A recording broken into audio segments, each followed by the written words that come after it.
Bom dia, boa tarde, boa noite para você que está aí. E esta live de agora, eu decidi fazer algumas dicas, né, dar algumas dicas para as pessoas que estão perguntando quanto custa uma viagem desta que eu estou fazendo. Bom, primeiramente, as pessoas têm que ter as prioridades na vida. Há pessoas que guardam dinheiro para comprar bens, para trocar de carro, para fazer uma série de coisas. Eu prefiro investir uma parte do que eu ganho em viajar uma vez por ano e fazer uma viagem para um lugar que eu gosto. Eu venho à Espanha desde que eu tinha 26 anos. Eu vim em 1996 para fazer um curso de espanhol. Depois eu aproveitei e viajei um pouco pela Europa, fui à Itália, fui à Bélgica e fui à Alemanha. Em 97 eu vim novamente para fazer um curso de espanhol também. Em 98 eu vim novamente, e tudo em julho, coincidindo com o verão daqui. Em 98 eu vim também fazer um curso de verão na Universidade Complutense. Em 99 eu vim passear, nós alugamos um carro e percorremos aí várias comunidades aqui da Espanha. As comunidades são como os estados no Brasil. Em 2000 eu não vim, em 2001 eu vim para fazer outro curso de espanhol, porém voltado para professores.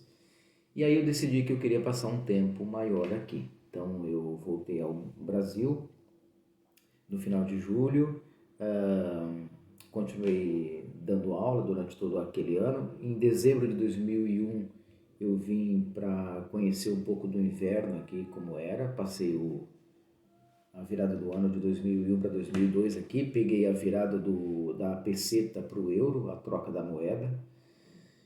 E aí eu consegui na época, em 2002, uma bolsa de estudos da Agência Espanhola de Cooperação Internacional e Desenvolvimento, a AECID, que é a Agência Espanhola de Cooperação Internacional e Desarrollo. E eles me deram uma bolsa de estudos por eu ter sido aceito para fazer uma especialização em didática do espanhol na Universidade Complutense. E aí, a partir daí, eu já engatei o doutorado logo depois, me desliguei de tudo no Brasil, me exonerei do serviço público e decidi passar um tempo aqui. Então, eu fiquei até 2004, eu voltei ao Brasil, fiquei um tempo por lá e depois voltei no final de 2004 e permaneci aqui até 2015, sempre indo ao Brasil uma ou duas vezes por ano. E depois que eu fui embora para o Brasil em 2015, a partir de 2017 eu já novamente retomei as viagens anuais para cá. Tá? Então, uma viagem para cá, para eu fazer, eu planejo com alguma antecedência. Esta que eu estou fazendo agora, eu comprei a passagem com 20 dias de antecedência. Não foi uma viagem que eu comprei a passagem antes. Quer dizer, com muito tempo de antecedência. Por conta da subida do euro, então ficou mais difícil. Nesse tempo que eu morei aqui, eu fiz muitos amigos aqui. Não só amigos espanhóis, mas amigos brasileiros também que moram aqui na Europa. Não só aqui na Espanha, mas também na França e Alemanha e outros países daqui da Europa. E então são pessoas que me recebem da mesma forma como eu recebi muita gente aqui quando eu morava aqui, muita gente que veio aqui também ficou em casa. Então, quando você tem amigos num lugar é muito mais fácil. Eu viajo para lugares, por exemplo, se eu viajar para algum lugar que eu não conheço, eu prefiro ou ir acompanhado ou ter amigos ou familiares no destino. Facilita muito mais. Eu costumo assim, curtir mais a viagem, mesmo sozinho, os lugares, mas eu gosto de ter um apoio, de ter alguém no destino. Isso para mim é importante. Há outras pessoas que contornam essa situação sem problema algum. Eu já gosto de contar com alguém, seja viajando comigo ou seja no destino. Então, especificamente para esta viagem, ida e volta São Paulo, Madrid, São Paulo, saiu por R$ 3.060. Isso pode ser pago à vista ou pode ser pago em 10 vezes. Como é que eu consigo essas tarifas? Eu pesquiso o preço nos sites. Por exemplo, tem o site do edreams.com, viajar.com, edestinos.com, skyscanner.com. Esses sites todos nos dão dicas de como conseguir. E também assim, tem uma ferramenta muito importante no Google, que é o Google Flights. Você coloca lá a data de partida e a data de volta e o destino, e ele vai lhe dar as opções de voo e ele vai fazer um acompanhamento, um segmento. Então o Google vai sempre lhe mandar mensagens se o voo que você escolheu subiu ou baixou de preço. Então, em função disso, é interessante também fazer esse tipo de simulação, porque o Google vai lhe dando as dicas se o voo aumentou ou se o voo baixou de preço. E a partir daí ele encaminha para o site da companhia aérea ou para o site da agência de viagem. As companhias aéreas hoje, de uns tempos para cá, elas passaram a cobrar também pela bagagem. Então, aquele preço barato, por exemplo, uma passagem de São Paulo, Madrid-São Paulo, saía por R$ 2.500, sem bagagem. Ou seja, você pode levar apenas uma pequena bolsa de mão e uma mala ali junto com você na cabine do avião. Para uma viagem curta, ok.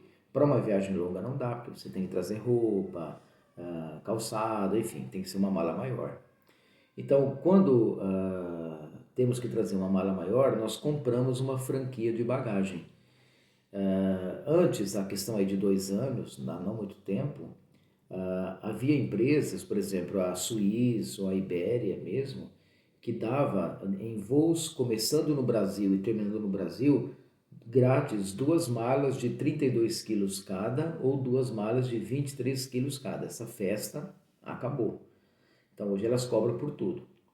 O preço que eu paguei de R$ 3.060 em 10 vezes, aliás, em 12 vezes, minto, porque o preço à vista era o mesmo valor, então optei pelo financiamento.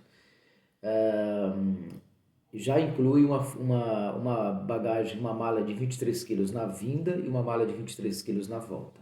Então eu geralmente nunca trago muita coisa e acabo sempre assim, comprando roupa, comprando coisas aqui e levando comigo porque é mais barato. Então acabo levando a franquia toda, mas venho com pouco peso. Viajar dentro da Europa, muitas pessoas creem que o trem é a melhor opção. É e não é, depende. Normalmente hoje, com as companhias aéreas de low cost como Ryanair, EasyJet, Vueling, Wizz Air, enfim, tem uma série de companhias de low cost aqui na Europa que oferecem tarifas muito baixas. Por exemplo, se eu quisesse ir à cidade do Porto, em Portugal, agora no final de semana, saindo de Madrid no sábado de manhã e voltando na segunda-feira à noite, sai por 50 euros ida e volta com taxas. Isso é muito barato. É um voo de 1 hora de duração aproximadamente. Quanto maior for a antecedência que se compra um voo, maior é o desconto. Então as tarifas são mais baixas. Por exemplo, agora estamos em janeiro, vai comprar um voo para maio, por exemplo, Madrid, Londres, Madrid. Encontra-se ofertas, ou Madrid, Roma, Madrid, por exemplo, encontra-se ofertas ida e volta por 25 euros, 30 euros. Então isso é muito barato. Então, se puderem ficar em casa de pessoas, ok. Se não puderem, a dica que eu dou são os chamados albergues da juventude, que aqui na Europa eles chamam de... tem até um site mundial chamado highhostels.com. Esse site tem inclusive os albergues que tem no Brasil e é uma prática é uma forma de viajar muito barata. Os albergues da juventude em Portugal, que eles chamam de pousadas da juventude, ou aqui na Espanha, os albergues juveniles, são muito baratos. Só que são hotéis, são alojamentos nos quais fica-se em quartos compartilhados com 4, 5 pessoas. Tem esse inconveniente, mas é muito barato. Os albergues da Alemanha, de Luxemburgo, por exemplo, são da Noruega, da Suécia, da Dinamarca, são como hotéis de 3 estrelas. Eles são muito bons, são muito limpos, muito bem cuidados, inclui o café da manhã. Então, tem vantagens. Eu, quando viajava aqui pela Europa de carro, mesmo quando eu morava aqui ia de um país para outro, eu sempre usufruí desses serviços dos albergues da juventude. Os de Portugal, por exemplo, são muito bons e muito baratos. Podem custar, por exemplo, 13, 15 euros a diária com café da manhã. Na Alemanha pode chegar a 20, um pouco mais caro, mas vale muito a pena. Então, por exemplo, para uma viagem de 15 dias, né? Ou de 10 dias, por exemplo, você vai gastar, suponhamos assim, 300 euros com a hospedagem, com 10 dias de hospedagem. Não é caro, é um preço acessível que, se for planejado, pode fazer. Então, quem quer fazer uma viagem para cá, todo mês, se puder, reserva um pouco de dinheiro. Vai a uma agência de viagens, a uma casa de câmbio e compra euro. Compra e guarda. Esse mês você compra 100, outro mês você compra 80, aí sobrou um pouco mais, compra 200, no outro mês compra mais 100. Junta, ao final de um ano, ao final de um ano e meio, você terá dinheiro suficiente, por exemplo, vir à Europa para passar 20 dias e trazendo 1.000, 1.200 euros é suficiente. Compre as passagens com antecedência. Comida. Tem que comer em restaurante todo dia? Não, não tem. Se você fica num alojamento que tem café da manhã, usufrua do café da manhã. E depois, se não quiser gastar num restaurante, ou faça isso pelo menos uma, duas vezes por semana para você sentir a gastronomia local. Mas você pode comer em fast food, que é barato, ou você pode fazer o que muita gente faz quando viaja com orçamento baixo, que é comprar comida em supermercado. Queijo, vinho, água, refri, fruta, pães, apresuntados, as carnes embutidas para quem come. Isso é barato comprar em supermercado. Então pode comprar em supermercado, pode fazer. É muito comum, por exemplo, em cidades como Paris ou Londres, as pessoas comprarem a comida no supermercado e fazer a refeição na praça, sentado numa mesa, sentado a uma mesa, ou numa praça pública. Isso é comum, tá? Isso é normal, normal e corrente, como se diz aqui. Então é possível viajar com orçamento baixo. Ah, mas eu tenho medo. Medo do quê? Quando nós nos lançamos a uma viagem assim, nós perdemos o medo. Ganhamos coragem, perdemos o medo. Não é um bicho de sete cabeças. Tem que ter o passaporte válido por pelo menos 6 meses, ou seja, tem que ter um prazo de 6 meses antes do vencimento do passaporte. Para vir à Europa não precisa visto como exigido aos Estados Unidos, então você pode vir com passaporte válido.